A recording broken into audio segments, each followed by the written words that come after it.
I hope you will not feel guilty if your heart was not all aflutter during the reading of the text.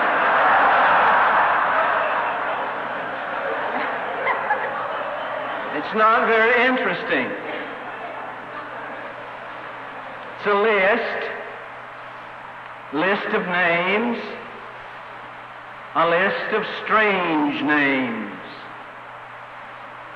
I always tell my students in preaching class, when you're preaching from biblical texts, avoid the lists. They're deadly. Don't preach from the lists. It seems that Paul is calling the roll. That's a strange thing in itself. I have never worshiped in a church in which anyone got up and called the roll. It could be very dull. Well, it could be interesting in a way. Calling the roll sometimes is not all that bad.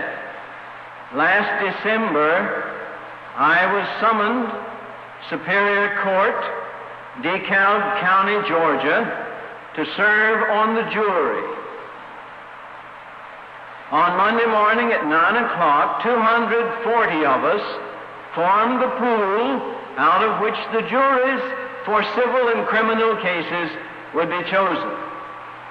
The deputy clerk of the Superior Court stood and called the roll. 240 names. She did not have them in alphabetical order. You had to listen. And while I was listening, I began to listen. There were two Bill Johnsons. One was black and one was white, and they were both Bill Johnson.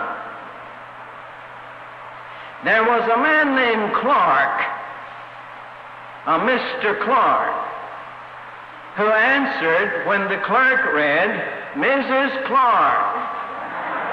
And he said, here. And she looked up and said, Mrs. Clark. And he said, here. And she said, Mrs. Clark. And he stood up and said, well, I thought the letter was for me, and I opened it.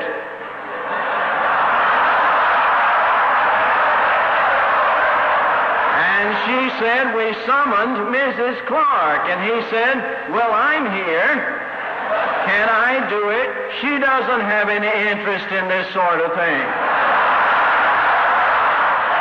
And the clerk said, Mr. Clark, how do you know? She doesn't even know she's been summoned.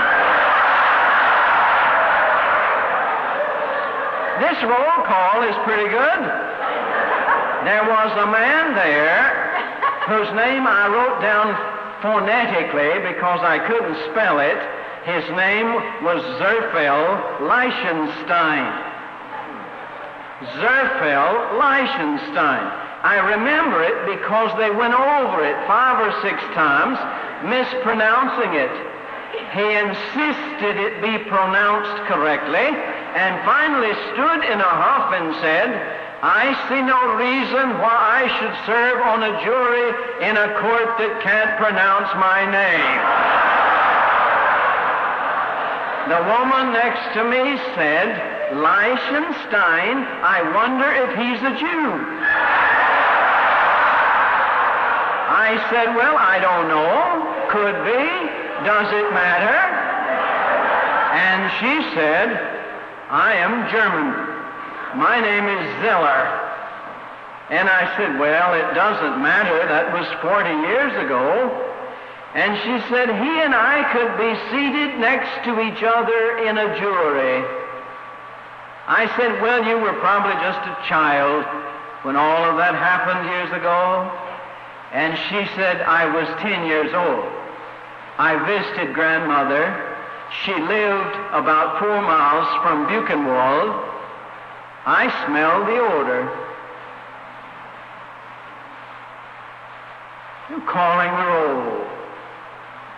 You know, a person could get interested in Paul's calling the roll. Even if it's no more than to say, I wonder how Paul knew all those people since he had never been to the church. I wonder if back then you could buy mailing lists.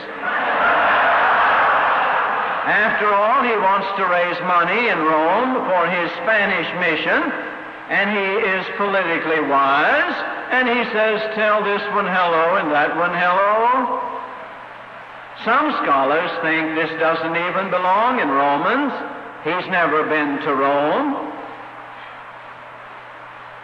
But I could get interested in the roll call because it gives a kind of sociological profile of the membership of the church.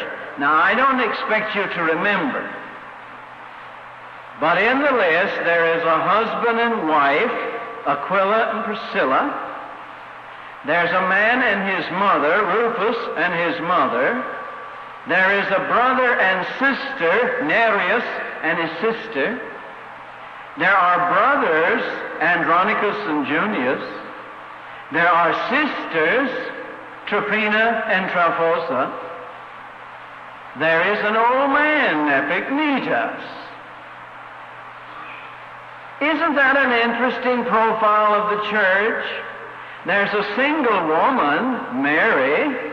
There's a single man, Herodian.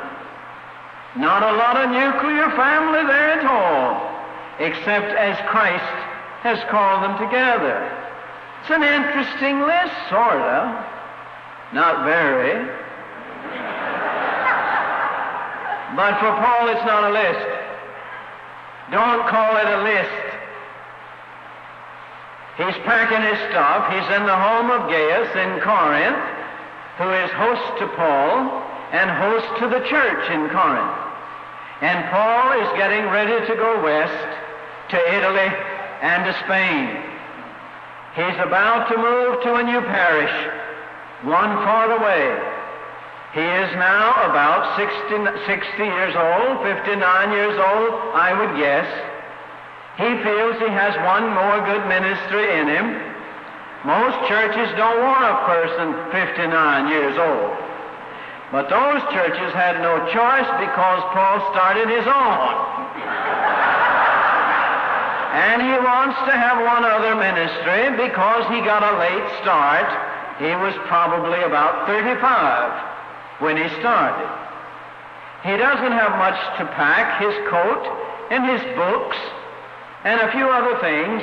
And while he is throwing things away to trim down the load for packing and moving, he comes across some notes and some correspondence, and he sits down among the boxes and begins to remember. Don't call it a list. You've done it yourself. When my wife and I finished our service at the student church when in seminary, our last Sunday there, they gave us a gift. It was a quilt some of the women of the church had made, and they stitched into the top of the quilt the names of all the church members. And every time we move and we come across that quilt, we spread it out on the bed and we start remembering. We remember something about as Chester, who voted against and persuaded the others to vote against my raise. There's Mary and John, who put new tires on our car. There's Loy, very quiet, never said anything. There is his wife, Marie. There's this marvelous woman, Lois, lived with that man who drank and became violent, and yet she was always faithful and pleasant. And he was dying with cancer when we went, my first funeral there, you remember, and this is the way we go over the quilt. Don't call it a list. Paul said, don't call it a list. Aquila and Priscilla, they risked their necks for me. Andronicus and Junius, we were in jail together. Whew. They're great Christians. There's Mary. Mary worked hard. She was there when everybody else quit. She's the one that always said, now, Paul, you go on home. I'll put things up. I'll put the hymnals away, and I'll pick up all the papers and straighten the chairs. You go on home. You're tired. Well, Mary, you're tired too. Yes, Paul, but you've got to ride a donkey across Asia tomorrow. You go on. I'll pick up here. Mary worked hard. Emeritus, the first person converted under my preaching, and I didn't sleep a wink that night saying, thank God, finally somebody heard. The first one to respond to the gospel. What a marvelous day that was. Tryphena and Tryphosa, obviously twins. You hear it, don't you, in the names? Tryphena and Tryphosa. They always sat on this side, and they both wore blue every Sunday. I never knew them apart, really. One of them had a mole on her cheek, but I didn't know if it was Tryphena or Tryphosa. I never did get them straight. And Rufus, tell Rufus hello, and tell his mother hello, because she's my mother too. Isn't that something? Some woman earned from this apostle the title Mother. Can't you see her? This woman, able to be mother to Paul, probably stayed in their home. She was a rather large woman, always had an apron, a lot of things stuffed in the pocket of the apron, hair pulled back in a bun, fixed a good breakfast. Paul said, I'm sorry, I can't stay. I have to be on my way. Sit down and eat your breakfast. I don't care if you are an apostle, you got to eat.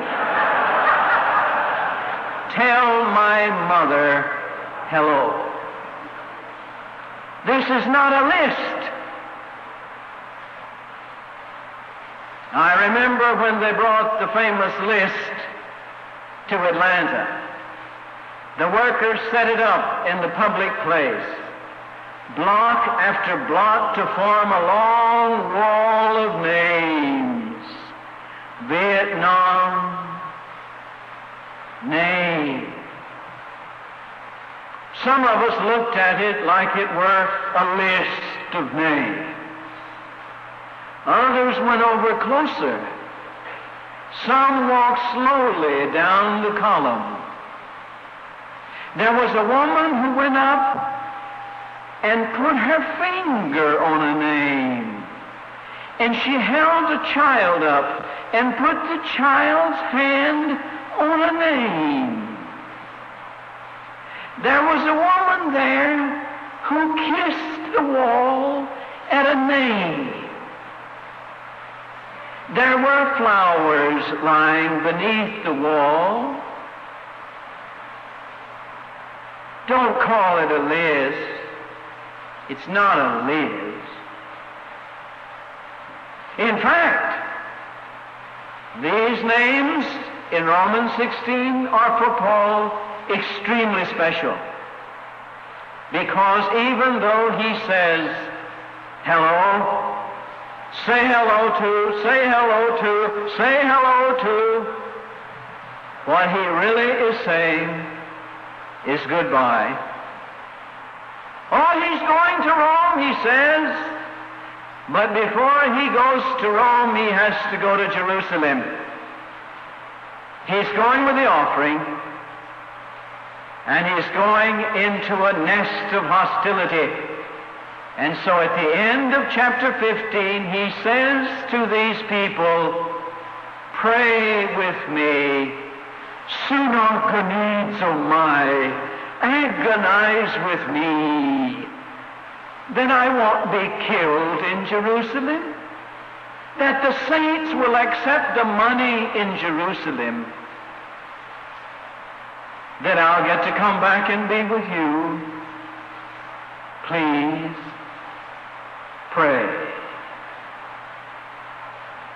These are not just names.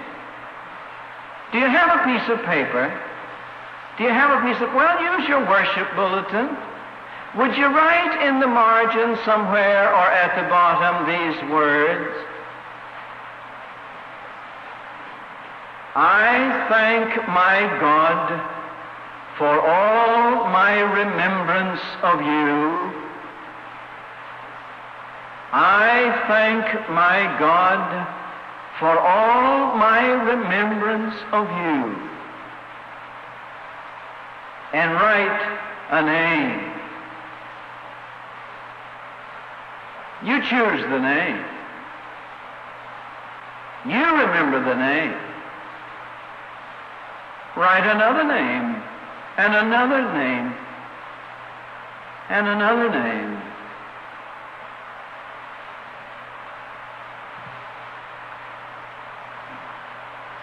Before I married and was serving a little mission in the Appalachians, I moved in my service down to a place on Watts Bar Lake between Chattanooga and Knoxville, a little village. It was the custom in that church at Easter to have a baptismal service. And my church, Emeritus, and it was held, this baptismal service, in Watts Bar Lake on Easter evening at sundown. Out on a sandbar, I, with the candidates for baptism, moved into the water, and then they moved across to the shore, where the little congregation was gathered, singing around the fire and cooking supper. They had constructed little booths for changing clothes with blankets hanging, and as the candidates moved from the water, they went in and changed clothes and went to the fire in the center. And finally, last of all, I went over, changed clothes, and went to the fire. Once we were all around the fire, this is the ritual of that tradition. Glenn Hickey, always Glenn, introduced the new people, gave their names, where they lived, and their work. And then the rest of us formed a circle around them while they stayed warm at the fire. And the ritual was each person in the circle gave her or his name and said this, my name, and if you ever need somebody to do washing and ironing, my name is if you ever need anybody to chop wood, my name is if you ever need anybody to babysit, my name is if you ever need anybody to repair your house, my name is if you ever need anybody to sit with the sick, my name is, and if you ever need a car to go to town, and around the circle. And then we ate, and then we had a square dance. And at a time they knew, I didn't know, Percy Miller, with thumbs in his bibbed overalls, would stand up and say, it's time to go. And everybody left, and he lingered behind, and with his big shoe kicked sand over the dying fire. And my first experience of that, he saw me standing there still. And he looked at me and said, Craddock, folks don't ever get any closer than this. In that little community, they have a name for that. I've heard it in other communities too. In that community, their name for that is church. They call that church. Have you written any names? Do you have a name or two? Keep the list. Keep the list. Because to you, it's not a list. In fact, the next time you move, keep that. Even if you have to leave your car and your library and your furniture and your typewriter and everything else, take that with you. In fact, when your ministry has ended and you leave the earth, take it with you. I know, when you get to the gate, St. Peter is going to say, now look, you went into the world with nothing, you got to come out of it with nothing, now what do you got? And you say, well, it's just some names. Well, let me see it. Well, now this is just some names of folk I worked with and folk who helped me. Well, let me see it. Well, this is just a group of people that if it weren't for them, I'd have never made it. He said, I want to see it. And you give it to him. And he smiles. And he says, I know all of them. In fact, on my way here to the gate, I passed a group. They were painting a great big sign to hang over the street. And it said, welcome home.